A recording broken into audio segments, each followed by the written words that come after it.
นางอายทุกคนอันนี้นี่นั่นดิ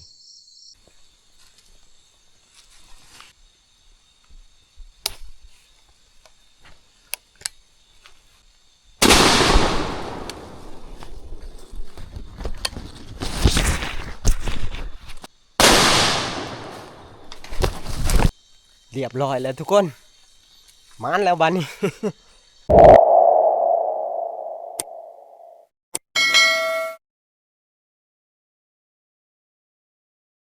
สบายดี FC ทุกคนต้อนรับเข้าสู่ช่องพันจิตคนหากินเช่นเก่าเช่นเคยทุกคนก็คือมื้อนี้ก็ยังอยู่ป่าคือเก่าทุกคนเอ้ยส่วนว่าทีมงานเฮานี่ก็กลับบ้านไปเลยเนาะกลับไปตั้งหลักใหม่ทีมงานว่าทีมงานเฮานี่ก็มาหลายวันแล้วได้ทุกคนเอ้ยแต่ก็ยังบ่มานเนาะมาได้6-7คืนแหละเนาะแต่ก็ยังบ่มานพันมองว่ากลับไปตั้งหลักใหม่เพิ่นว่าเสียหลักแหละ ส่วนนภัสเองนี่ลุยต่อทุกคนเอ้ยมือนี้ลุยคนเดียวเนาะแล้วก็ออกละแรงมือนี้ก็สิเปลี่ยนเส้นทางเนาะสิข้ามไปกระตีนเบืองนะไปตามสภาพการนั่นแหละทุกคนเพราะว่าอันในผ่านมานี่ก็เป็น2 คืนเลยได้แต่ก็ยังบ่โศกบ่มานเนาะเนื่องจากว่าสัตว์อยู่แถวบริเวณนี้ก็คือสิพายไปเบิดเลยนะไปลาดวงว่านนี่ก็เบิดมือก็ยังบ่พอได้พอแต่ฝนตกนั่นแหละทุกคน มาช่วงหน้าฝนนี่ก็หากินลำบากแน่วันเสาร์นี่ก็ไปลัดก็บ่พอนะมื้อนี้สิย้ายบอลหากินพุ่นแหละข้ามภาคกระตีนไปเบื้องนะเนาะไปเบิ่งไปชมน้ำกันว่าเฮาสิโศกสิมานหยังในผ่านอยู่คนเดียวเนาะดุนไปน้ำกันหั่นแหละทุกคนไป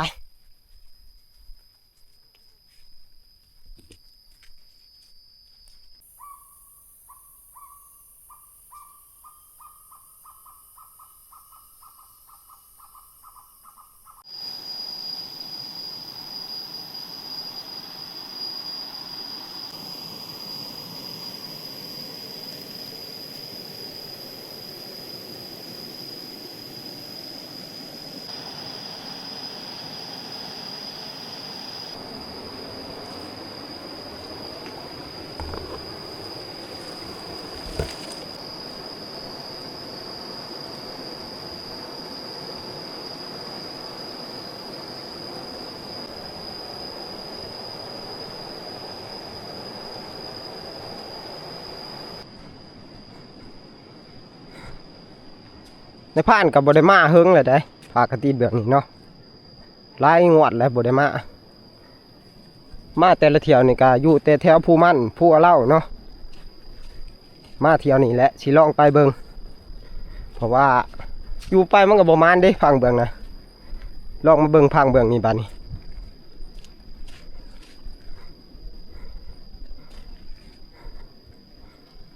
พอขามมิดมาพังนี่ก็เริ่มเห็นน้อยเลยทุกคน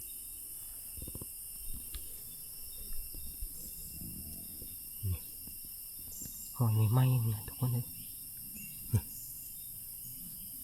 เป็นแบบเวอร์ซุ่มเนาะลูกน้อยก็ยังมีทุกคนหอยลูกมันนี่หมุนหน้าไปพุ่นเลย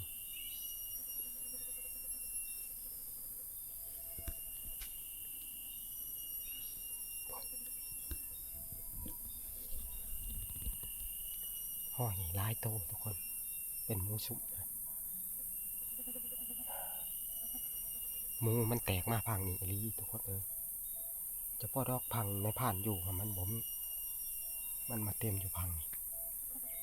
ฮะน้อยในผ่านกับสิพอยเลาะน้ำไปแถวนี้เนาะเธอว่าโชคดีนะไป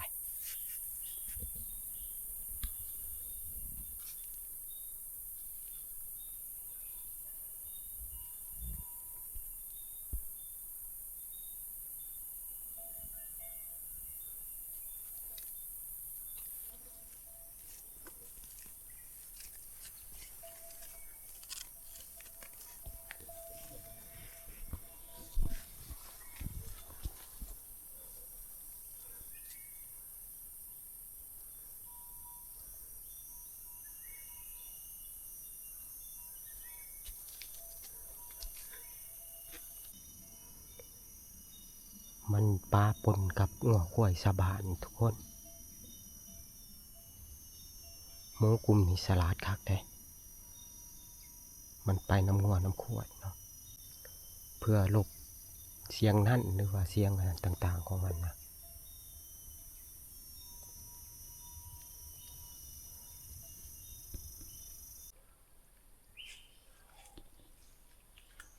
ดอนนี่มันก็ดอนบ่ใหญ่ดอกดอนน้อยๆ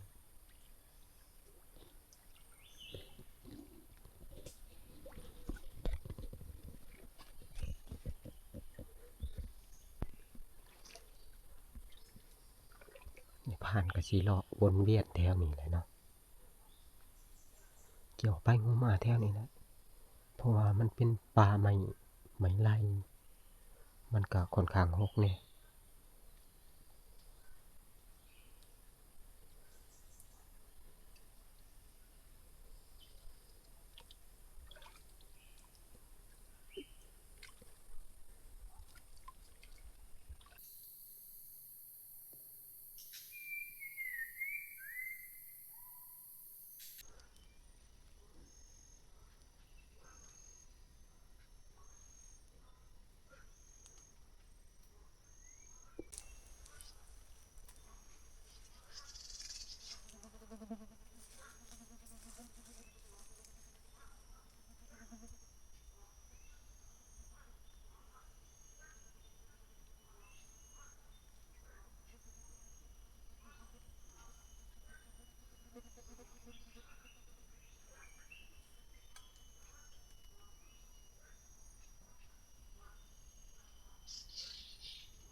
ตอนนี้ก็คอยค่ำเลยทุกคนเลย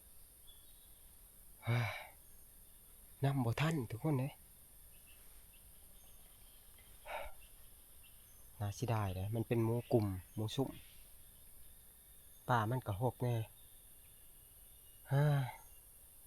บ่เป็นหยังทุกคนเลยเขายังมีเวลาอยู่มื้อนี้ไปจนกว่าสิค่ำแหละถ้าค่ำเขาก็เลาะใต้ตาเลยทุกคน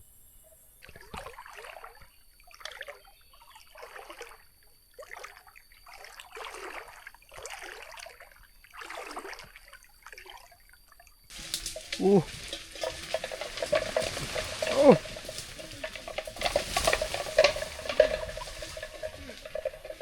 พอแต่สัตว์ใหญ่ทุกคนเลย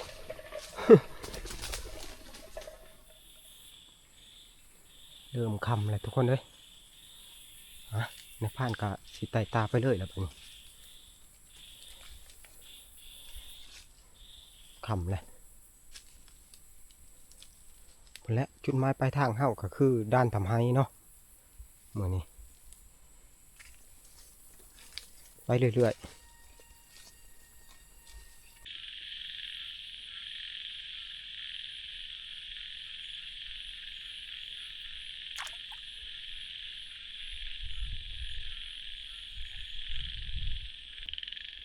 พ้นกับมาอะไรทางน่ะเฮาก็สิบ่หนี้ไปไสไกลดอกเนาะเพราะว่าด้านตัวนี้มันมีถ้ำนะถ้ำที่ว่าหมู่เฮาอันมาสุดก่อนนั่นแหละมาตอนว่าพายุถล่มเนาะพังเบิ่งผาเบิ่งพ้นก่อนแล้วก็จักสิหาเลาะไต่ตานะโอ้บางทีก่อนพ้นทางเบิ่ง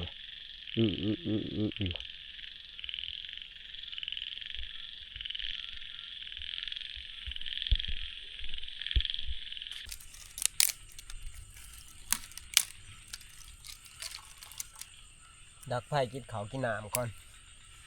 สบายอยู่คนเดียว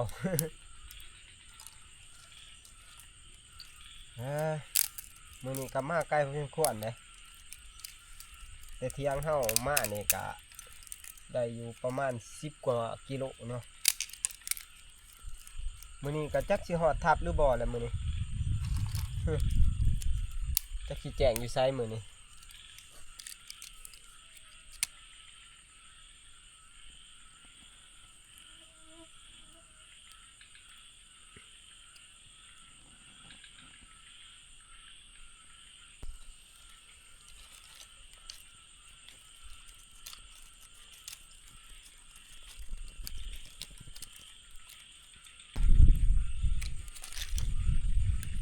หารแรงมื้อนี้กะมุมนักห้องกลางด้านนั่นแหละ จับเขียนมาปิ้งพอประทังชีวิตไป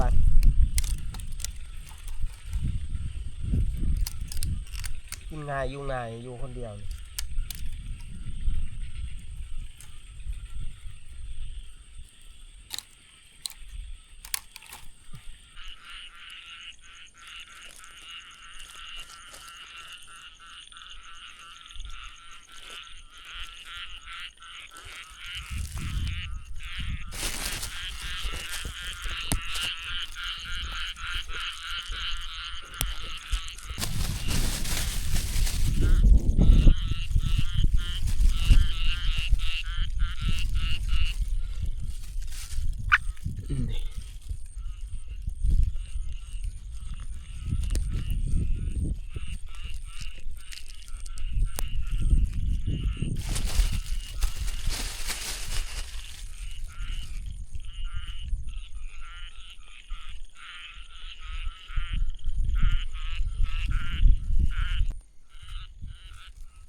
โยสิไปทางไหนนี่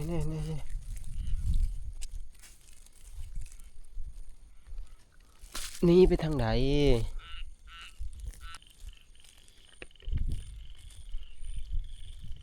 เขียดหมูด้านนี่สิมันเนาะเขาเอาไปต้มนี่เปื่อยง่ายได้ถ้าว่าเขียดหมูบ้านเฮานี่กะนานี่เฮาไปต้มแข็งเนาะหม้อเขียดหมูด้านนี่รสชาติสิไปกลัวนี่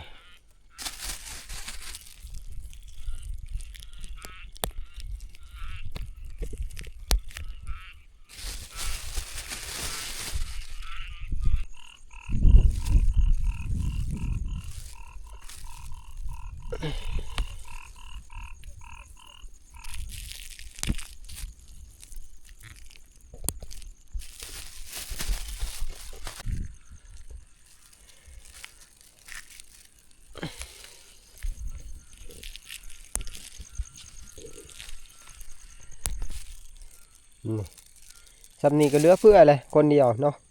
หมดต้องเงี้ยงเอาหลายแต่ที่เอาหลายกับบืดดอกสำเขียดหมูดานเนาะมันปิ่งกินสิบแซ่บเมืองเจ้าบาท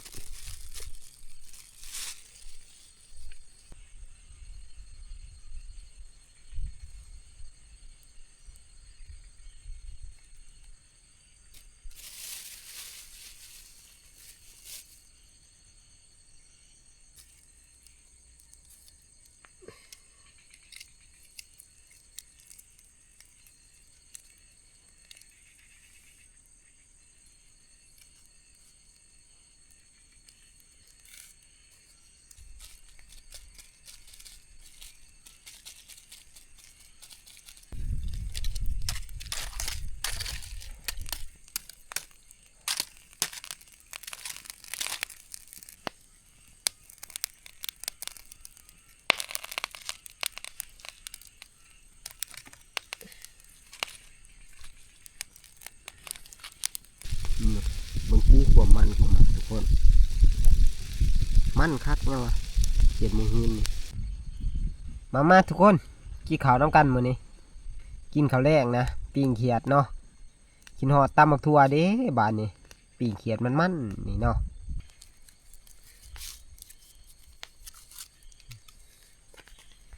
นี่ตำบักทั่วปีบ้ามันก็สุดยอดเลยปิ้งเขียด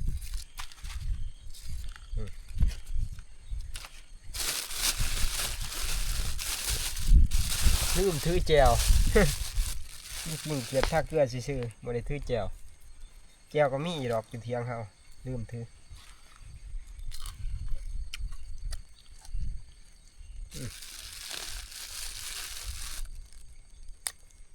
ใครก็กินเห็ดอยู่ทุกคนเลย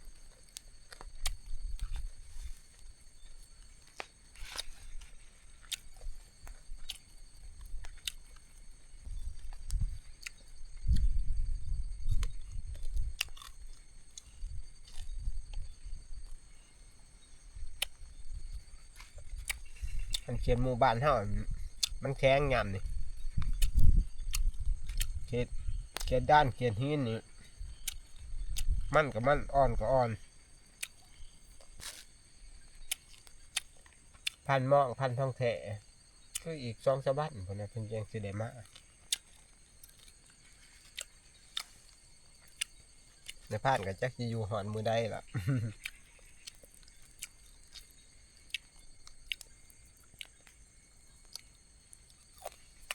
ถ้าฝนตกน้ำเลยก็สิเมื่อหากินยากถ้าว่ามันแดดนี่ก็สิอยู่พังเมืองก่อนนะเขากินน้ำแล้วก็นี่แหละสิเอาบอลขางกองไผ่นี่ลมกับหนาวเด้ทุกคนเด้เฮาอยู่ที่สูงพักผ่อนก่อนจักชั่วโมง2 ชั่วโมงจังว่ากันอีกทุกคนพักผ่อนเอาแห้งก่อน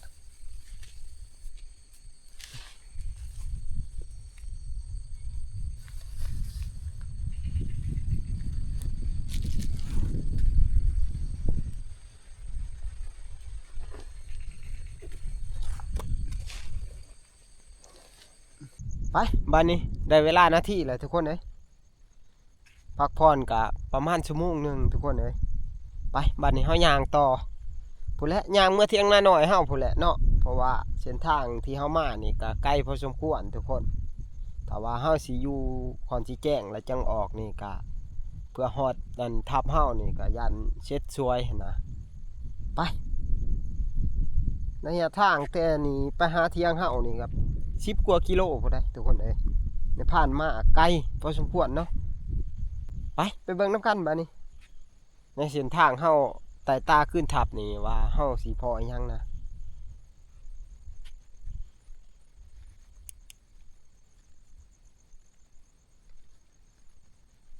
พอหรือบ่พอก็ว่าบ่เป็นแหละเนาะมื้อนี้เฮาก็ถือว่าเบิดความสามารถแหละถือว่ามาไกลพอสมควร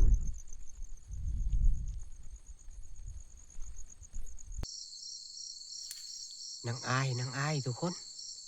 อันนี้นี่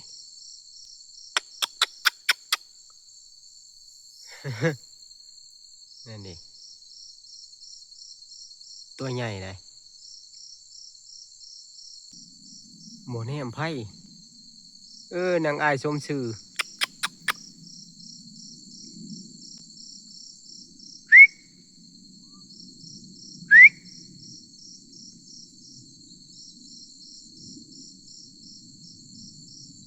ตัวใหญ่เลยทุกคน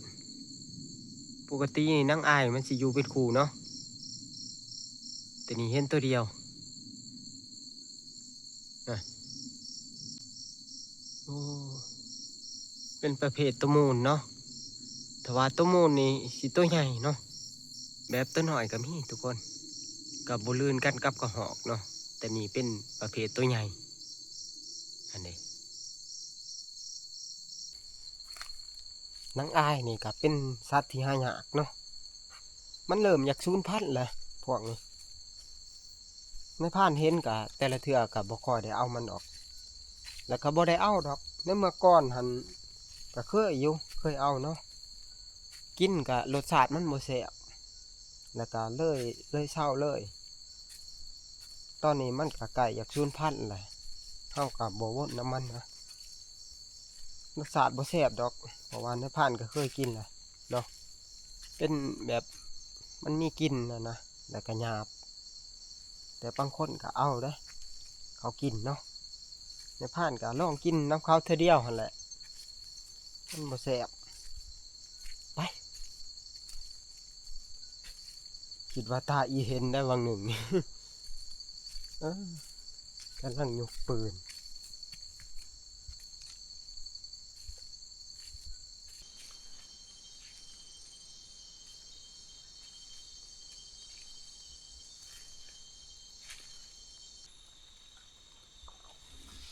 อีเห็น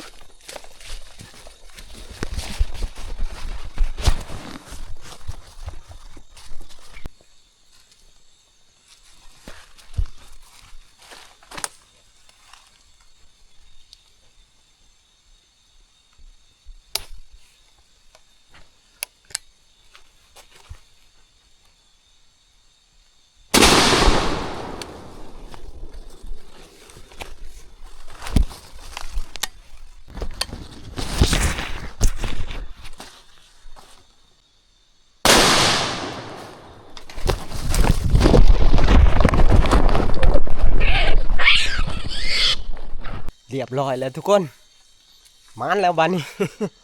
อีเห็นทุกคนเลยโอ้เบิดไป2 นัดทุกคนเลยทับบ่ถือวงนึงนี่อ๋อแต่ผ้าวแห้งซับบันแรกก็บ่แตก โอ้กระบังนี่ก็บ่อยากได้เรื่องนะมันเถาแห้งทุกคนเลยซับบ่แตก คิดว่าสิบ่ได้อยู่ได้ทุกคนย่างมาเพราะว่าไปเพาะเนาะเพิ่นมาตามดินนะคิดว่าตามมาป่าได้เบิ่งคักๆแม่นอีเห็นกูดีในผ่านแล่นลัดนี่เพิ่นแล่นขึ้นต้นใหม่นี่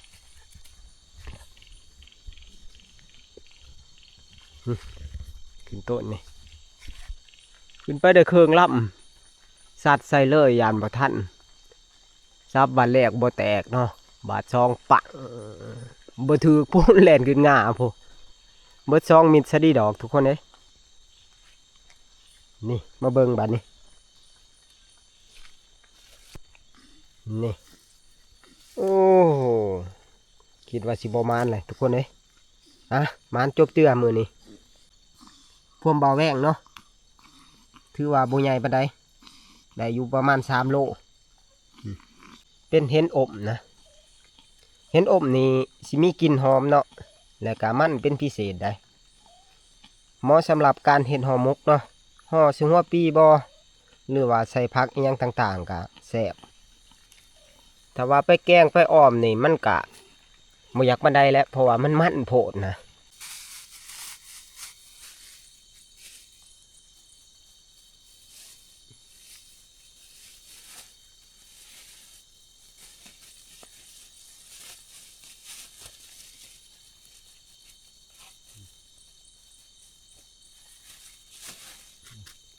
ดีเนี่ยแต่เฮาถือเปะมานะเปะม่านแท้ๆได้นี่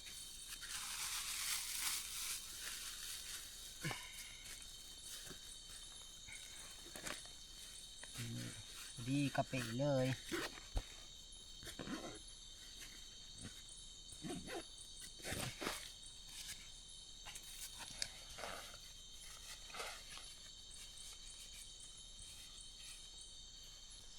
ไปมื้อนี้ก็บ่แม่นบ่พอได้ทุกคนก็พออยู่เนาะมักเว้อในผ่านทายน้ำบ่ทันเนาะมันตื่นไปถือว่ามานเนาะทุกคนคิดว่าสิบ่มานแหละได้เส้นทางกลับทับเฮานี่ก็ยังบ่ใกล้ดอกเนาะประมาณครึ่งกิโลก็ฮอดเที่ยงเฮาแล้วบัดนี้มุ่งหน้ามื้อเที่ยงเฮาคือเก่าแต่ว่าในเส้นทางนี่ก็ยังอีกครึ่งกิโลเนาะก็ไปเบิ่งนํกันอีกว่ามันสิเป็นจังไดเนาะไป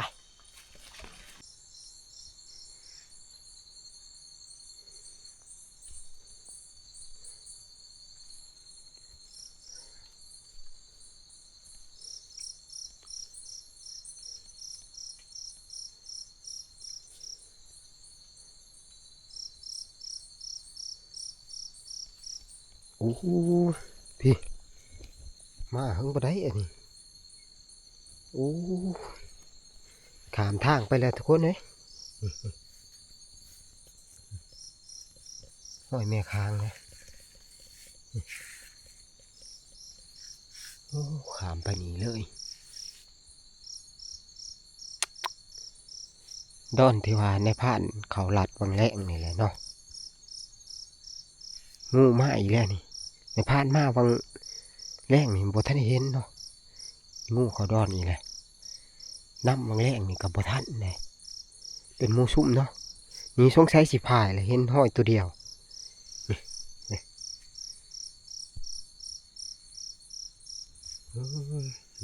ใหม่ๆนี่ไปเลยคือว่าแล้วหมูมันอยู่ภาคนี้อะไรอยู่ภาคน้ำเบื้องนี่เนาะในผ่านนี่ก็อยู่แต่พังเบื้องนั้นเนาะเดี๋ยวก่อนก็ได้ทีมงานคือกันบริมาพังนี่ที่จริงเนื้อมันอยู่พังนี่ลายเนาะถ้าในผ่านเห็นพอนี่ก็ลาย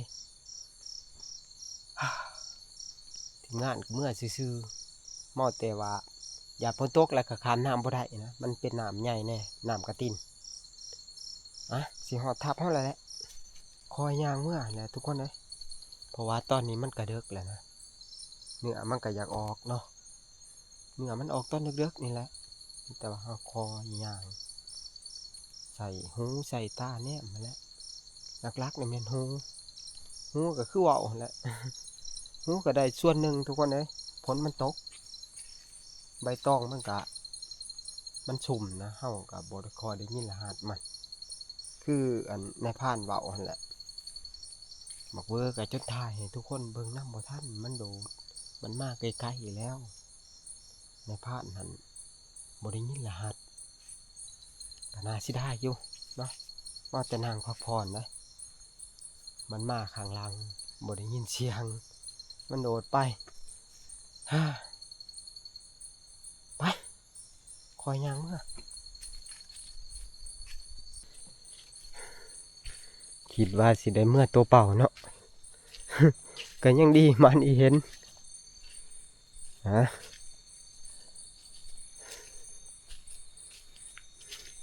ใครกลัวบกขามมาพังเมืองนี่เนาะ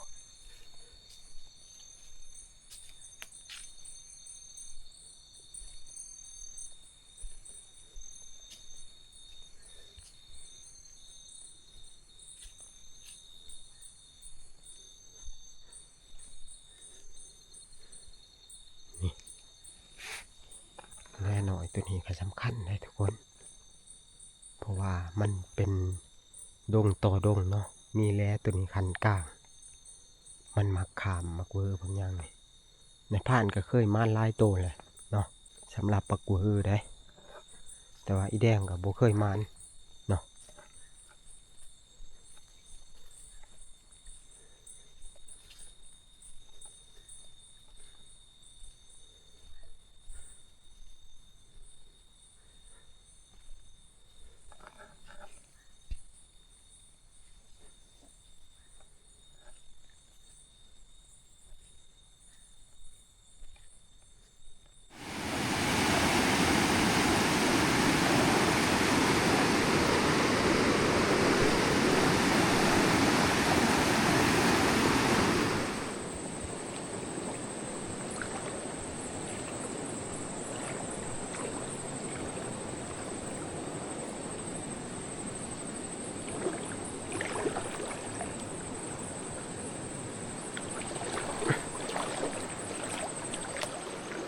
ที่จริงมันกับโบได้ใกล้ดอกกระเทียงเห่าเนาะ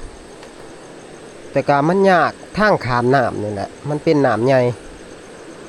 ใหญ่กว่าหอยละหางอีกเนาะสำหรับลำหอยกระตินนี่มีขัวพ่อกระเทอะนี่แหละน้ำทรายนี่มันไหลลงมาแต่หัวผู้ว่าแต่พ้นตกหน่อยหนึ่งนี่น้ำมันมาไว้ทุกคนย่ำพ้นนี่กับบ่คอยสิได้ขามมาล่าพังเนาะเนื่องจากว่าน้ำเฮานี่แหละมันยาก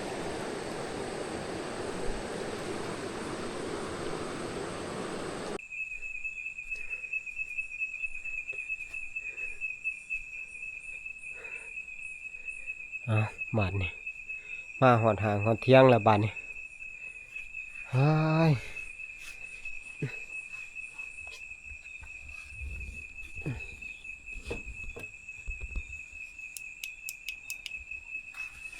โอ้